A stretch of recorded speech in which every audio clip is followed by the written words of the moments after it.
우리 성도들이 이 환란의 시대를 살면서 어떻게 살아야 좀 더 평안하고 행복하게 살아갈 수가 있을까 이렇게 고민하고 찾던 중에 오늘 말씀이 딱 제 마음을 두드렸습니다.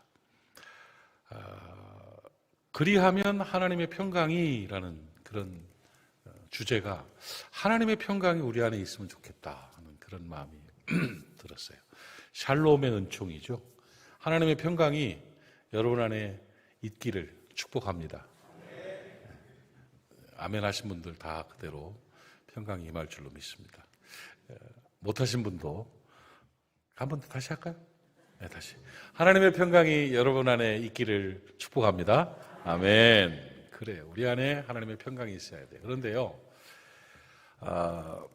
사람이 살아가는데 불행을 만들어내는, 행복하지 못하고 어려움 가운데 살아갈 수 있도록 만들어내는 악한 요소가 하나 있어요. 그러니까 평강에 반대되는 개념인데 그게 뭐냐면 염려라는 거예요. 오늘도 본문 말씀을 보니까 아무것도 염려하지 말아라 하는 말씀이 아주 중요한 명령으로 탁 등장하고 있어요. 아무것도 염려하지 말고 염려하지 말아라. 이렇게. 왜?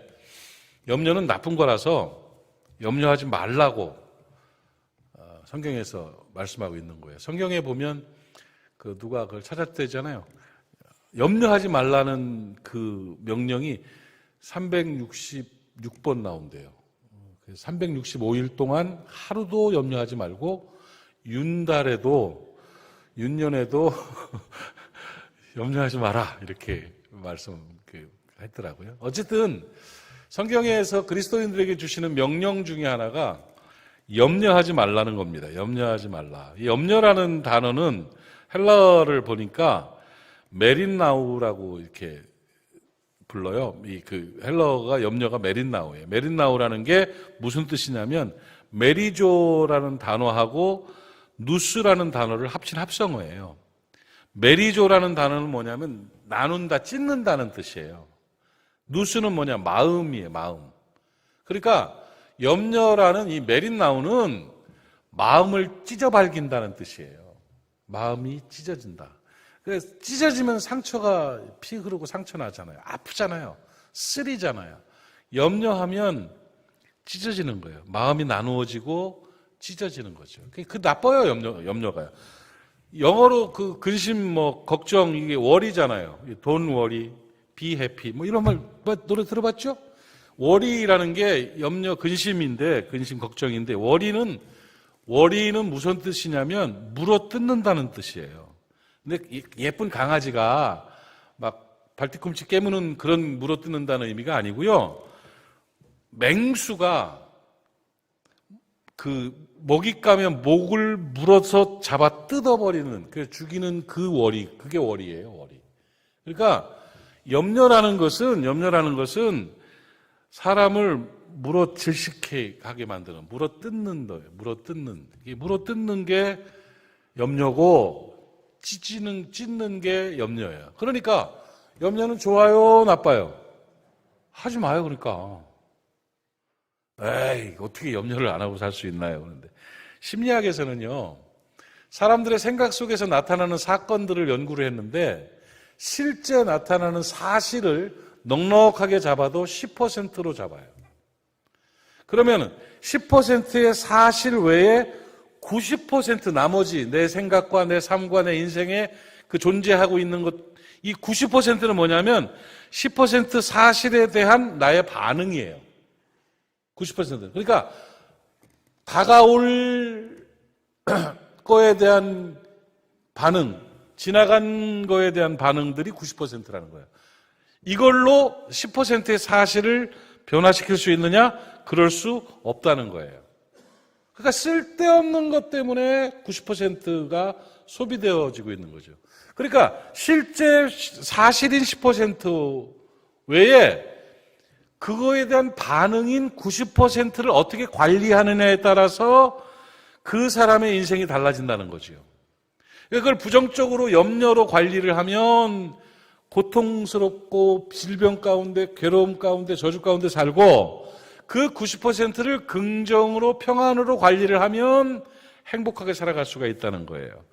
인간의 뇌세포가 180억 개 정도 된대요. 굉장히 많죠. 물론 사람에 따라 다르겠지만 그 180억 개의 뇌세포를 뇌과학자들이 연구를 해봤는데 부정적이고 염려와 근심이 많은 사람들의 뇌세포는 엄청나게 움츠려들어 있다는 거예요.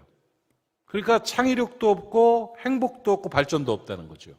그런데 긍정적이고 적극적이고 진취적인 사람들의 뇌세포는 활동이 엄청나게 활발하더라는 거예요. 그래서 세상에 영향력 있고 성공하는 사람들은 소극적이고 부정적인 사람이 아니라 적극적이고 긍정적인 사람이 창의력이 있어서 발전시킨다는 거죠. 그래서 우리가 마음의 생각들을 내 마음이라는 그릇에다가 뭘 담아놓느냐에 따라서 인생 자체가 달라지는 출발점이 되는 거죠. 그래서 잠언 4장 23절이 중요한 거예요. 모든 지킬 만한 것 중에 더욱 네 마음을 지켜라. 왜냐하면 생명의 근원이 이에서 납니다. 그래 마음을 안 지키고 살아가니까 문제가 되는 거죠. 이게 우리 마음이 염려로 채워져 있느냐, 염려 속에는 걱정, 근심, 불안, 초조, 스트레스 이런 것들을 총괄한 게 염려예요. 그 염려로 채워져 있느냐, 샬롬의 은총으로 평강으로 채워져 있느냐에 따라서 인생의 질이 달라지는 거죠. 하나님의 평강이 여러분 안에 가득하기를 주님의 이름으로 축복합니다. 질병에 관한 부분들도 그래요. 잠언 17장 22절 말씀을 보면 마음이 즐거우면 보약을 먹는 것이다. 마음의 즐거움은 양약이다. 보약이다. 약 중에 제일 좋은 약이 마음의 즐거움이에요. 근데 심령의 근심은 뼈를 마르게 한다. 뼈 상한다는 거예요. 뼈 상한다. 그러니까 성경에는 말씀이에요. 사실 그 하루와 나시오라는 일본의 의학 그 학자가 의사가 있는데 그분이 한 말이 그거예요. 의사들이 병을 치료하는 게 넉넉 잡아서 20% 치료한대요. 그 나머지 80%는 어떻게 치료하느냐? 본인이 치료하는 거래요. 본인이 약 발라서 치료하는 게 아니라 20%의 의료의 모든 것들을 사용하고 80%는 본인에 의해서 치료가 된다는 거죠. 근데 본인에 의해서 치료하는데 가장 큰 영향력을 미치는 게 뭐냐? 민간요법이라든지 운동이라든지 음식이라든지 이런 것도 좋지만 제일 큰 80% 치료의 효과는 생각이라는 거예요. 생각이에요. 마음의 생각이 80%의 치료를 이뤄낸다는 거죠. 그래서 마음의 즐거움은 보약이에요. 양약이에요. 그런데 맨날 낙담하고 절망하고 염려하고 근심하고 불안하고 짜증나면 어떻게 될까요? 뼈가 마른다. 뼈가 마른다는 거예요. 깨달아지시죠? 염려는 영혼을 죽이는, 심령을 죽이는 독이다. 이렇게 카렐이라는 그 의학 노벨상을 받은 박사가 그렇게 말해요. 염려가 바로 내 심령과 영혼을 죽이는 뭐다? 독이다. 독을 품고 있으면, 염려를 품고 있으면 건강할 수가 없죠. 행복할 수가 없죠. 그래서 최고의 사업자는 근심, 염려와 싸워 이기는 사람이 최고의 사업가가 되고 사역자가 된다. 이렇게 가르쳤어요. 그렇지 않고 염려와 근심을 품고 사업을 하고 사역을 하면 망하기도 할 뿐더러 일찍 죽는다. 일찍 죽어요. 귀양 일할 거 오래 살면서 일하면 좋잖아요. 그죠? 우리 천국의 모리아교회는 좀 천천히 가도 돼요. 급하게 짐 싸들고 가려고 하지 마. 지금 막 천국 모리아교회가 막 엄청 부흥했잖아요. 엄청 부흥했어요. 그러니까 그러지 마요. 적어도 백수는 하고 가야지. 한번 태어났으면. 그죠? 그러기 위해서 뭘 해야 돼요? 염려가 독을 뽑아내야 된다니까요. 염려가 사라져야 된다 하는 것입니다. 자매님들, 예뻐지고 싶죠? 포기했어요? 제일 큰 미인은 피부 미인이야. 피부 미인.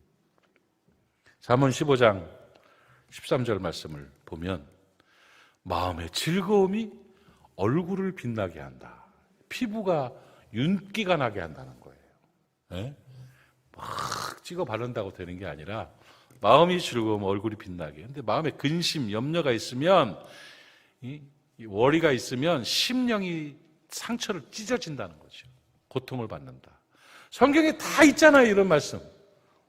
근데 여러분 속에 염려를 품고 살고 그러면 되겠냐 안 되겠냐 이거죠. 안 되잖아요. 예수님도 누가복음 12장 22절 말씀에 제발 좀 제자들에게 이르시되 그러므로 너희에게 이르노니 목숨을 위하여 뭘 먹을까 몸을 위하여 뭘 입을까 좀 염려하지 말라 이거예요. 염려하지 말라 이렇게 명령하셨습니다. 사랑하는 여러분, 염려를 뽑아내고 승리하는 여러분 되시기를 바랍니다. 오늘 예배를 통해서 염려가 다 녹아내리기를 바랍니다. 염려 확 다 교회에다 쏟아놓고 가세요. 하나님의 평강이 가득 차서 승리하는 우리가 됐으면 좋겠어요. 참 국제정세도 안 좋고 다 안 좋은데 그럼에도 불구하고 하나님은 우리에게 염려하지 말아라. 그리고 하나님의 평강으로 가득 차게 살아라. 이렇게 말씀하고 있어요. 오늘 빌립보서 4장 7절 말씀을 우리 한 목소리로 같이 한번 읽읍시다. 시작. 그리하면 모든 지각에 뛰어난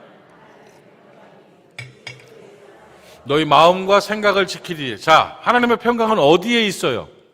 마음과 생각이죠.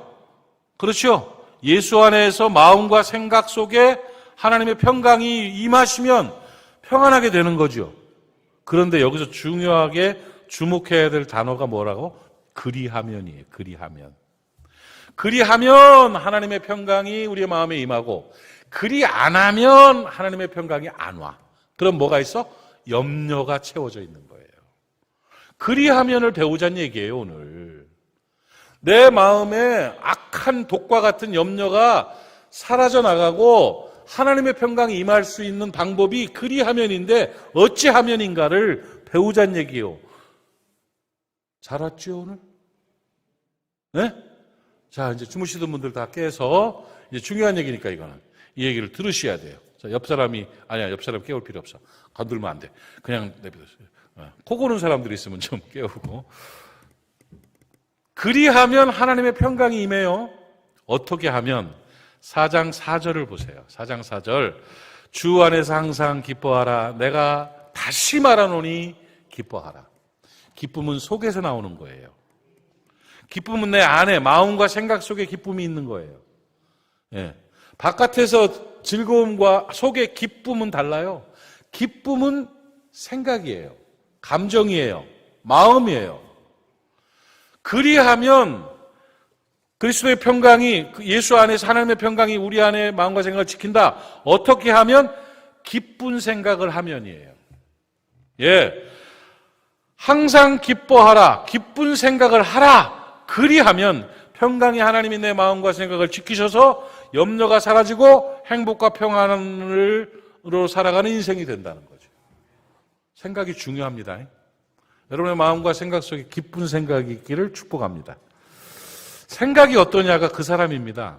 잠언 23장 7절 말씀에 대저 그 마음의 생각이 어떠하면 그 사람도 그런 사람이다. 이렇게 말하고 있어요. 저 사람이 어떤 사람이냐? 저 사람이 어떤 생각을 하는 사람이냐예요. 저 사람의 생각이 어떠냐가 그 사람을 결정하는 거예요. 그러니까 그 사람은 그 생각이라는 거예요. 마음의 생각이 어떠하면 그 위인도 그러하다. 그 사람이 너한테 와서 먹고 마시라 할지라도 그 마음은 너와 함께 있지 아니하다. 같이 밥 먹고 같이 놀고 같이 교회 다니고 같은 신앙생활 한다고 해도 생각 속에 다른 마음이 있으면 그 사람은 같은 사람 아니라는 거예요. 생각이 그렇게 중요해요. 그러면 여러분의 생각 속에 뭐가 생각이 돼야 되느냐? 기쁜 생각이 있어야 된다는 거예요. 염려를 없애는 방법은 기쁜 생각을 훈련하는 겁니다. 깨달아지시면 아멘 하십시오. 지난주에 우리 집에 부부싸움을 했습니다. 제가 그렇게 좋아해. 목사가 부부싸움 했다 그러면 아주 신나가지고 막 너도 어쩔 수 없지 막 이러고 있죠. 왜 싸웠냐면 싸운 게 아니에요. 싸운 게 아니라 토론을 했는데 집어 던지고 했다는 얘기 아니라 그 유수영 씨인가 그분이 있어요. 탤런트 중에 그죠? 방송인 중에 그분이 그 요리를 잘하는 남자예요. 잘생겼고 요리도 잘하는데 제 아내가 그 유수영 씨 하고 나오는 프로를 봤어요. 김남일 씨가 나와가지고 김남일 씨 부인이 나오고 난 잘 모르는 분인데 거기서 요리를 도와주고 하는데 거기 가가지고 그 유수영 씨가 주방에서 뭘 이렇게 도와주더니 후라이팬이 다 낡았다고, 후라이팬 바꿔야 된다고 다 버리는 거야. 근데 보니까 뭐 살짝 긁힌 것 같고, 이게 긁혔어도 속에서 독소가 나와가지고 후라이팬은 뭐 많이 쓰는 사람들 6개월에 한 번씩 바꿔야 된다고 막 그러면서 후라이팬이 그렇다고 바꾸라고 그러면서 막 하는데, 집사람이 이렇게 보고, 우리는 6개월이 아니라 6년을 쓰는 사람인데 우리도 그럼 큰일 났겠다 이렇게 생각해가지고 이제 그 후라이팬에 대해서 가서 이제 후라이팬을 이렇게 닦으면서 보니까 진짜 막 긁히는데 긁히지도 않았어. 긁힌 게 다 긁혀가지고 속이 싹 다 벗겨질 정도로 그 알뜰하게 썼죠. 근데 그 독소가 있고 그렇다니까 이제 후라이팬을 이제 버려야 되는 그런 상황에서 후라이팬을 들고 물로 이렇게 닦던 제 아내가 갑자기 저한테, 이거 말하면 집에 가면 또 뒤지게 혼날 텐데, 아내가 저한테 그 얘기를 하는 거예요. 여보, 생각이 난다고. 그래서 뭔 생각이 나? 그랬더니 하영이 의원이 유치원 다닐 때쯤에서 춘천에서 이사 가는 날 이삿짐을 싸야 되는데, 나는 그 새 집에 그 전원주택이라고 하는데 그 농가주택이죠. 거기 가가지고 그 뭐 벽난로 만든다고 벽돌 쌓고 있고 막 그러면서 후라이팬 때문에 한번 싸운 적이 있대요. 그래서 나는 기억이 전혀 안 나. 내가 후라이팬 때문에 뭘 싸웠지? 하고 기억이 안 났는데, 아이고, 그 자매님은 그걸 생생하게 기억하고 계시더라고. 그러면서 어느 날에 춘천에서 후라이팬 때문에 싸웠다는 얘기를 꼬박쪼박 조목조목 얘기를 하는데, 내가 얘기를 들으면서 기가 막힌 거예요. 그러면서 부해가 쓱 올라오는 거야. 그냥 편하게 얘기해도 되지요? 아니, 젠장, 내가 후라이팬으로 머리통을 때린 것도 아니고, 나는 생각도 안 나는 후라이팬 때문에 싸운 일이 25년 동안 기억이 나? 그것도 생생하게? 야, 25년을 후라이팬 때문에 싸운 일을 기억하는 대단한 일이에요. 야, 말도 안 돼. 그러면서 슬쩍 억울한 생각이 들더라고. 내가 지난 30년 동안 얼마나 잘해주고, 예? 여기서 남자들, 형제들 중에 나보다 아내한테 잘하는 사람 있으면 나와보라 그래. 진짜 마누라도 사랑하지 못하는 사람이 보이지 않는 하나님을 사랑할 수가 없느니라. 나는 내가 인생 철학이 그게. 가족도 사랑하지 못하면서 어떻게 남을 사랑하고 하나님을 사랑하는가? 이러면서 살아왔는데 25년 전에 후라이팬 때문에 싸웠다고 얘기를 하니까, 그동안 잘해줬던 건 뭐고, 그동안 고마웠던 건 뭐고, 그동안 감동받았던 건 왜 얘기 안 해? 너무 고맙고 너무 감사하고 너무 감동이지만 그것이 생각이 나. 아니, 그럼 너무 고맙고 너무 감사하고 너무 감동적인 얘기도 좀 해줬어야 될 거 아니야. 12년 전 몇 월 며칠 날 나에게 무엇으로 어떻게 해줘 난 너무 감사해요. 그것 지금 생각만 해도 가슴이 설레고 찌릿찌릿하고 눈물이 울컥 솟아. 그랬으면 얼마나 좋았을까. 그런데 25년 전 후라이팬 때문에 싸웠던 얘기는 하고, 그 중간에 그렇게 감사하고 좋았던 얘기는 기억을 못한다면 이거는 뭐가 문제가 있다 해서 집사람이랑 얘기를 했어요. 여보, 25년 된 게 그렇게 생각이 나? 야, 그럼 그 상황 속에서 우리가 좋았던 거 그런 것들은 어떨까? 이렇게 얘기를 하다가 이 사람이 탁 생각이 난 거예요. 그러네. 지난 학기 내가 공부한 게 긍정심리학이었는데 하면서, 긍정심리학이라는 것의 접근법이 뭐냐면 긍정심리학이 좋았던 기억을 되살리는 거예요. 그래서 자기의 강점을 찾아서 개발하는 게 긍정심리학인데, 사람은 본능적으로 강점과 좋았던 것을 생각하는 것보다, 그러니까 사랑받은 것보다 상처받은 걸 더 오래 기억하는구나. 더 분명하게 기억하는구나. 그래서 사람들이 불행해지고 그래서 부딪히는구나. 이거를 우리가 알게 됐어요. 그러면서 대화가 학문적으로 학술적으로 이어가서 지난 목요일 날 그걸 가지고 우리 젊은 애엄마들 부모 자녀 양육, 목요 자녀 양육반에 줌으로 우리 지금 매주 하고 있는데, 그 성경 공부에서 얘기해서 남편에게 고마웠던 거, 남편이 내게 감동 줬던 거, 가족들이 나한테 행복하게 했던 거, 구체적으로 언제 어느 때 무슨 일이 기억나는 그 기억하는 것들을 발표하라고 그래가지고 발표를 하고 깔깔깔 웃고 막 그랬었어요. 자, 이 얘기를 통해서 우리가 볼 때 사람은요, 본능적으로 사랑받은 것보다 상처받은 걸 더 오래 기억합니다. 그게 못된 거예요. 은혜는 물에다 새기고 왼수는 돌에다 새긴대요. 그게 악한 거예요. 이거 알아야 돼. 근데 충격받을 일을 하나 더 얘기해 줄게요. 기질적으로 남자보다 여자들이 더 안 좋은 걸 깊이 생각해요. 그래서 이혼하잖아요. 혹은 데이트하다가 헤어지잖아요. 남자는 사랑을 추억하고 여자는 상처를 추억한대요. 여자가 더 못됐어요. 잘해준 건 홀랑 까먹고, 너무 심하게 웃지 마. 잘해준 건 홀랑 까먹고 속상한 거, 기분 나쁜 거, 못한 거, 실수한 거, 상처받은 것만 끄집어내는 거야. 그걸 알아야 돼요. 그러면 이걸 바꿀 수 있는 방법이 뭐냐? 훈련이에요. 훈련. 그래서 지난주에 목요일 날 그래서 그걸 훈련을 시켰던 거예요. 우리가. 그러면 이제 이렇게 해야 돼요. 25년 전에 후라이팬 때문에 싸운 일을 생각하지 말고, 저희가 대학원을 다닐 때 우린 한 끼 식사 3,000원 정도 되는 그 돈 갖고 이틀 동안 제가 가서 공부하면서, 물론 끼니별로 3,000원, 2,000원 그 학식을 먹으면서 춘천에서부터 서울까지 학교 다니면서 대학원 했어요. 그때 무슨 날에 내가 한 달 정도 점심값을 밥을 안 먹고 아껴가지고 우리 집사람 꽃을 사다 준 적이 있어요. 10,000 얼마짜리인가 20,000 얼마짜리를. 미친놈이었죠 그때. 그러면서도 기쁨이 있었어 마음속에. 내가 몰래 밥을 점심을 굶고 그러면서 뭐 빵조가리 하나 먹고 그냥 돈 이렇게 넣어놓고 이렇게 하면서 아내를 그때 그날을 맞춰가지고 꽃을 사다 줘야 되겠다 해서 꽃 사다 준 그게 너무, 그때 즈음이 그 새집 전원주택이라는 데로 이사 갔던 그 즈음이에요. 그러니까 후라이팬 때문에 싸운 일을 기억하지 말고 점심 굶고 꽃 사다 줬던 그 감동의 순간을 기억해야 될 거 아니야. 그 이야기를 해야 되는 거예요. 아내들이요, 남편에게 언제 어느 때 무엇 때문에 고마웠던 얘기를 자꾸 하십시오. 아이들에게 그때 그 순간이 난 너무 감격스러웠다고 이야기하세요. 생각하고 말할 때 그게 훈련이 되는 거예요. 이걸 통틀어서 뭐라고 말하느냐? 염려를 없애는 방법에 이게 기쁜 생각이에요. 기쁜 생각을 훈련하고 기쁜 생각으로 살아갈 때 염려가 사라지고 하나님의 평강이 내 마음과 생각을 지키는 거예요. 염려에, 상처에, 좋지 않은 거에 나를 맡기지 말라는 말이에요. 자꾸 긍정의 생각을 하는 여러분 되시기 바랍니다. 고마운 거, 행복했던 거, 감동받았던 것들을 자꾸 되새기세요. 자꾸 발표하세요. 자꾸 설명하세요.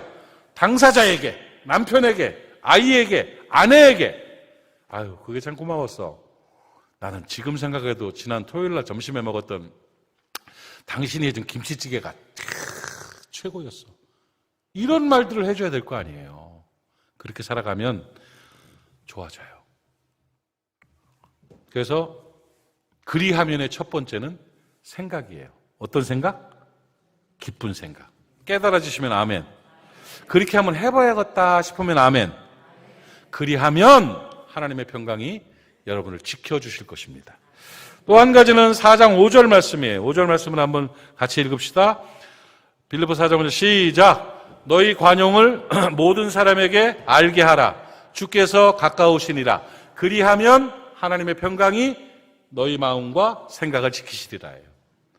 관용을 알게 하라는 거예요. 관용이 무슨 뜻이냐면, 관용은 남의 잘못 따위를 너그럽게 받아들이거나 용서하는 넓은 마음이에요. 그러니까 관용을 우리말로 풀어가면 뭐냐면 너그러움이에요. 너그러움. 그건 어디에서 나오냐? 성품이에요. 생각은 기쁜 생각, 성품은 너그러운 성품이에요. 그런 사람이 하나님의 평강이 임해요. 여러분, 옹졸하고 인색한 성품은요, 염려와 근심이 많습니다. 그러나 관용, 너그러운 성품은 평강이 넘쳐요. 이 성경의 약속, 여러분 기독교인의 삶의 가르침은 관용의 삶이에요. 너그러움이에요. 그리스도의 너그러움이 우리 가운데 임해야 된다는 거예요. 너그러움이라는 거 다른 거 없습니다. 이해해주고 배려해주는 거예요. 상대방의 편이 돼서, 상대방의 입장이 돼서 이해해주고 그를 도와주는 배려가 너그러움인 거예요. 너그러움이 있는 사람들은 내 자신이 평안해지고요. 너그러운 사람과 함께하는 가족이라든지 다른 사람들이 평안해지는 거예요. 사실 관계 속에서 혹은 내 심령 속에서 염려와 근심과 스트레스가 가득 차는 것은 관용이 없어서 그래요.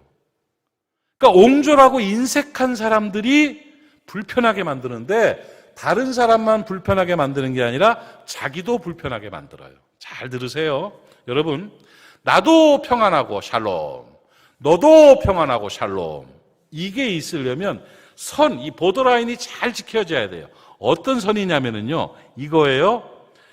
규정, 규칙, 전례, 원칙, 경험이 우선시되면 옹졸한 사람이 되고 인색한 사람이 돼요.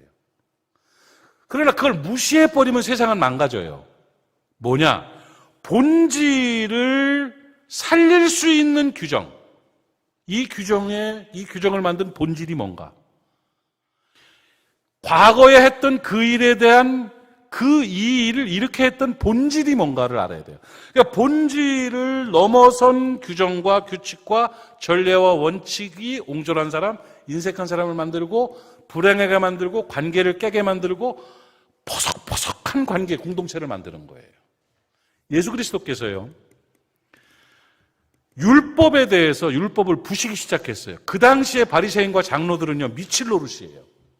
아니 세상에 안식일에 밀이삭을 뜯어먹은 저걸 가만 놔두고 오히려 우리를 뭐라 그래? 저런 나는 예수 그리스도께서는 뭐 했냐? 그 율법과 규정들, 원칙들을 깨부셨어요. 왜? 율법의 본질을, 율법 정신을 그들은 잃어버리고 그 틀만 갖고 옹졸하게 사니까, 사람을 얽어매니까 그걸 부셔버린 거예요. 그러다가 십자가에 죽으셨죠. 율법 정신은 뭐예요? 뭐 때문에 하나님이 율법을 허락하셨어요? 율법의 근본 원칙은 사랑이에요. 사랑. 가난한 사람을 보호하기 위해서 그들을 사랑하기 때문에 이 법칙을 만들어 놨고, 정의를 지키기 위해서 사랑하기 때문에 법칙을 만들어 놨는데, 사랑이란 본질은 사라지고 원칙만 남아있으니까 가짜예요. 다. 자기 기득권자의 주장이야. 그러니까 무너뜨린 거예요. 그래서 성경에 사랑은 율법의 완성이니라. 사랑하며 살면 율법 다 지키는 거라. 근데 사랑 없는 율법은 가짜라는 거죠. 세상을 살아가면서 우리가 이 본질을 알아야 돼요. 그래서 본질이 뭐냐? 관용이라, 관용. 사람을 위한 법, 사람을 위한 원칙, 사람을 위한 전례가 돼야지. 교회도 마찬가지요. 사역을 위한 원칙, 복음을 위한 원리, 생명 구원을 위한 전례가 돼야지. 이렇게 틀이 잡혔으니까, 과거에 했으니까로 돼버리면 건조해지는 거예요. 거기서 이제 뭐만 나오냐? 부딪힘만 나오는 거예요. 섭섭하고 속상하고 깨지고. 그러다 보니까 평강이 없고 염려만 되는 거예요. 염려만. 여기까지 정리가 되면 아멘. 그러면 우리가 어떻게 해야 되느냐? 너그러운 성품을 가지고 살아야 돼요. 나나 너나, 남편이나 아내나, 목사나 장로나, 권사나 집사나 다 관용의 마음, 너그러운 성품으로 살아야 돼요. 그런데 문제는 자기가 너그럽지 않다는 걸 아는 사람은 몇 명 안 돼요. 다 자기는 너그러운 줄 알아요. 자기는 다 옳은 줄 알아요. 그게 문제죠. 그래서 오늘 본문은 분명하게 가르쳐주고 있어요. 5절 다시 한번 볼까요? 뭐라고? 너희는 관용의 사람, 너그러운 사람이 돼야 된다. 그런데 모든 사람이 알게, 다른 사람이 인정해줘야 된다는 거예요. 다른 사람이 너그럽다고 해야 너그러운 거예요. 집사가 목사를 너그러운 사람이라고 인정해줘야 그 목사가 너그러운 목사고, 목사가 장로를 너그러운 장로라고 인정해줘야 그 장로가 너그러운 장로고, 권사가 전도사를 너그럽다고 해줘야 그 전도사는 너그러운 사람이고, 남편이 아내를 너그러운 사람이라고 인정해줘야 그 아내는 너그러운 사람이고, 아내가 남편을 좀 아멘 좀 해봐요. 너그러운 사람이라고 해야 너그러운 사람인 거예요. 내가 너그러운 게 아니고 모든 사람들이 너그럽다고 해줘야 너그럽고 관용의 사람이라는 거죠. 그 기준은 타인애가 있다는 거예요. 좀 어려운 얘기지만 이것들을 좀 정리하면서 우리의 삶이 너그러운 성품으로 훈련되어질 수 있기를 바랍니다. 그리하면 나도 편하고 너도 편해요. 그거 안 되면 계속 버거워요. 관용을 모든 사람이 알게 하라. 그리하면 하나님의 평강이 내 마음과 생각을 지키시리라. 그거예요. 우리가 옹졸해서 인색해서 그게 안 되는 거예요. 깨닫기를 바라고. 그리고 그러니까 이렇게 정리할 수 있죠. 염려가 부서지고 염려가 쏟아내지고 하나님의 평강으로 살아가는 방법은 첫째, 기쁜 생각. 두 번째, 너그러운 성품. 마지막으로 세 번째, 4장 6절을 보세요. 빌립보서 4장 6절 시작. 아무것도 염려하지 말고 다만 모든 일에 기도와 간구로 너희 구할 것을 하나님께 아뢰라 그랬는데 어떻게 아뢰라? 감사함으로 아뢰라는 거예요. 여기서 키워드는요, 기도나 뭐 염려 없애나 이런 것도 다 아뢰면 다 중요하지만 정말 중요한 거는 감사함으로예요. 감사함으로. 여러분, 기도는 내 삶을 드리는 거예요. 기도는 내 신앙을 드리는 거예요. 기도는 내 사명을 드리는 거예요. 하나님께 올려드림이 기도예요. 그런데 그 올려드림의 본질은 감사함이라는 거예요. 감사함으로 간구해라. 감사함으로 아뢰어라. 감사가 있어야 이게 되는. 감사가 기도가 응답되는 보자기예요, 보자기. 그거 싹 싸가지고 탁 올려드리는 거예요, 감사로. 나의 제목, 나의 인생, 나의 생활, 나의 모든 것들을 감사로 싸서 올려드리는 거예요. 그게 그리스도인의 삶은 감사의 삶이어야 된다는 거지요. 그래서 염려가 사라지고 하나님의 평강이 임할 수 있는 삶의 중요한 방법은 감사하는 생활이에요. 감사의 생활이 있으면 염려가 사라져요. 감사의 생활이 있을 때 하나님의 평강이 우리 안에 임하게 되는 거예요. 신앙생활은 감사생활입니다, 여러분. 신앙의 기준은 감사예요. 성령 충만은 감사 충만입니다, 여러분. 감사가 있을 때 모든 것들이 행복하게 되고 승리하게 되는 거예요. 감사 뺏기면 다 뺏긴 거예요. 감사 갖고 사는 여러분 되시기를 바랍니다. 사람의 몸에는요, 지금까지 발견된 그 호르몬들이 한 80여 종 된다고 그래요. 사람 몸을 작동하는. 그런데 여러분 제일 유명한 그 우리 몸의 인체의 호르몬이 뭐예요? 엔돌핀 얘기 들어봤어요? 엔돌핀? 못 들어봤어요? 황수관 박사님 맨날 엔돌핀, 그렇죠? 엔돌핀, 또 뭐지? 네? 하여튼 뭐 있어요. 엔돌핀이 나와야 된다고. 엔돌핀이 나오면 어떤 효과가 있냐면, 통증 억제, 그리고 암 억제, 그리고 정서 안정, 이런 게 된대요. 그래서 엔돌핀이 막 나온 사람이 행복하고 편하게 된대잖아요. 근데 엔돌핀을 나오게 하는 방법이 뭐냐면 웃음이래요, 웃음. 그래서 요즘 뭐 그 웃음 치료 많이 하죠. 웃음으로 치료가 된대요. 가짜로 웃어도 효과가 있대네. 이거. 한번 해봐요. 그래서 하하하하를 100번만 하면 엔돌핀이 나온디야. 그냥 슬픈데도 하하하하 이렇게 해도 엔돌핀이 그렇게. 엔돌핀이 이게 호르몬이 나올 수 있도록 그렇게 하는 거죠. 그래서 암도 억제되고 몸도 건강해지고 정서도 맑아지는 게 엔돌핀인데, 엔돌핀보다 훨씬 효과가 좋은 엔돌핀 이후에 호르몬이 발견이 됐잖아요. 이게 다이돌핀이라는 호르몬인데요. 이 엔돌핀보다 세로토닌이죠. 세로토닌보다 훨씬 더 강력한 힘을 가진 게 다이돌핀이에요. 이 다이돌핀은요, 학자들의 연구에 의하면 효과가 뭐 거의 엔돌핀과 비슷해요. 암 치료하고 통증 해소하고 정서 안정시키고 행복을 느끼게 해주고 뭐 이런 게 굉장히 좋은 그 호르몬인데, 엔돌핀의 4,000배 효과가 있대요. 놀래봐요, 한번. 4배도 아니고 40배도 아니고 400배도 아니고 4,000배의 효과가 있는 게 다이돌핀이에요. 그러니까 다이돌핀이 작동하면 생성이 되면 사람 막 건강해지고, 특히 이 다이돌핀의 효과로 어떤 일이 벌어지느냐? 기적이 일어난다는 거예요. 사기 말 암 환자가 난 경우가 있잖아요. 기적이잖아요, 그거. 약을 쓸 수가 없다고 그래가지고 포기했는데 나가지고 돌아다니잖아요. 임종한다고 위로하러 와가지고 손잡고 위로해줬던 사람을 부끄럽게 만드는 그런 경우도 있어요, 없어요? 있다고.